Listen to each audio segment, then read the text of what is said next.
ছোট বোনের বিয়ে 4 বছর পরে এই প্রথম তার শ্বশুরবাড়িতে আমরা সবাই মিলে বেড়াতে যাচ্ছি। কেন এই কথাটা বললাম সেটা দেখার জন্য আপনাদের কিন্তু অবশ্যই সম্পূর্ণ ভিডিওটা দেখতে হবে। আসসালামু আলাইকুম, আশা করি সবাই ভালো আছেন।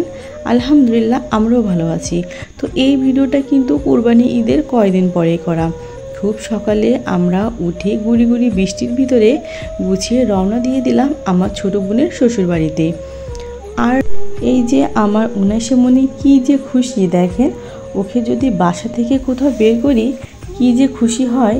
বাসায় থাকলে সারাদিন কান্নাকাটি করে, কিন্তু কোথাও যদি ঘুরতে নিয়ে যায় খুব খুশি হয়।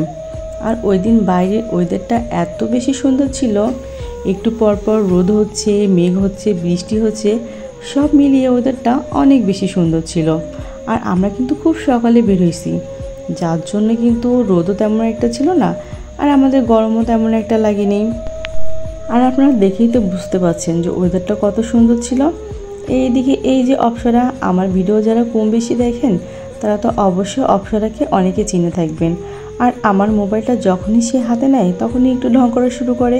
এই যে দেখেন মোবাইলটা একটু হাতে নিয়ে ঢং করা শুরু করছে, ওর যা কাজ আর কি।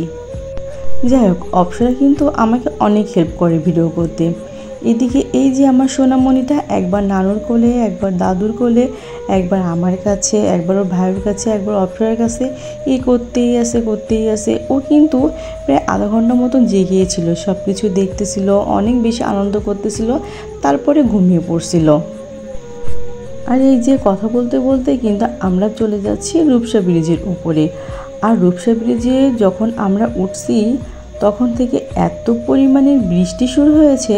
রূপসা ব্রিজের ওঠার আগ পর্যন্ত কিন্তু এত বৃষ্টি হচ্ছিল না, অল্প অল্প বৃষ্টি হচ্ছিল, কিন্তু যখন ব্রিজের উপরে উঠছি তখন যে কি পরিমাণে বৃষ্টি হচ্ছে আপনারা ক্যামেরায় কতটুকু বুঝতে পারছে জানেন না, তবে ওই দিন কিন্তু প্রচুর বৃষ্টি হয়েছিল। প্রথমে তো ভাবছিলাম যে জানালাটা খুলে একটু হাতটা বাড়িয়ে বৃষ্টির একটু ফিল নেই, কিন্তু ওই যে জানালা খুললে যদি আবার সবাই ভিজে যায় এজন্য কিন্তু খুলতে পারিনি। অবশ্য অপ্সরা অনেকবার বায়না করছে যে জানালাটা একটু খোলার, কিন্তু আমরা কি খুলতে দেইনি। আর এদিকে আমার 19 মামনি উঠে গেছে এক ঘুমে, কিন্তু খুলনা পার করে ফেলছে। ও কিন্তু মূলত 2টা ঘুমেই ওর খালামণির শ্বশুরবাড়িতে চলে গেছে। প্রথম ঘুমেই হচ্ছে খুলনা পর্যন্ত গেছে, তারপরে একটু খেলাধুলা করছে আমাদের সাথে, দেন খেলাধুলা করার পরে ও কিন্তু আবার ঘুমিয়ে পড়ছে। আর সেই ঘুমে একেবারে পিরোজপুর পর্যন্ত চলে গেছে। আর এই যে এই ব্রিজটা কে কে চেনেন অবশ্যই কিন্তু জানাবেন। অবশ্য যারা বরিশাল বিভাগের ভিতরে থাকেন তারা তো এই ব্রিজটা অবশ্যই চিনবেন, আর যারা চেনেন না তাদের জন্য বলে দিচ্ছি, এটা হচ্ছে পিরোজপুরের ভিতরে, যেটা হচ্ছে বাকুটিয়া ব্রিজ নামে পরিচিত। ব্রিজটা কিন্তু অনেক সুন্দর। আর আমরা যখন ব্রিজের উপর দিয়ে যাচ্ছিলাম তখন ওয়েদারটা দেখেন এত সুন্দর ছিল। হ্যাঁ, আপনাদের সাথে তো একটা কথা শেয়ারই করা হয়নি, ওই যে ভিডিওর প্রথমে আমি বলছিলাম যে এই প্রথম বোনের শ্বশুরবাড়িতে যাচ্ছে, তাও আবার বোনের 4 বছর, বিয়ের 4 বছর পরে। কেন যাচ্ছে আপনাদের সাথে বলি।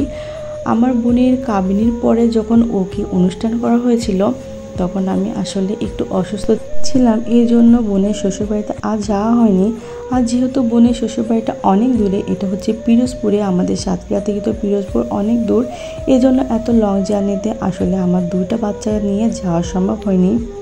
শুধু আমি কেন, আমার বাসা থেকে এখনও আমার বোনের শ্বশুরবাড়িতে অনেকে যায় নাই। এই যে আমরা কিন্তু কথা বলতে বলতে চলে আসছি পিরোজপুরের ভিতরে। আর দেখেন এইদিকে এত পরিমাণের গাছগাছালি, মানে ফুল একটা জঙ্গল বলা যায়। আর বরিশাল বিভাগের ভিতরে আসছি, নদী নালা খালবিল দেখবো না সেটা তো হয় না, তাই না? একটু পর পর আমরা কালবোট পার হচ্ছি, নদী নালা দেখতেছি, আর এগুলো দেখে কিন্তু আমার ফালাক যে কি মজা করতেছে। আর আমরা কিন্তু আমার বোনের শ্বশুরবাড়িতে চলে আসছি। তো বোনের শ্বশুরবাড়িতে এসে আমরা কি করছি না করছি, কি দেখছি না দেখছি, সেগুলো কিন্তু আপনাদের সাথে আমি পরবর্তী ভিডিওতে শেয়ার করব। আপাতত আল্লাহ হাফেজ।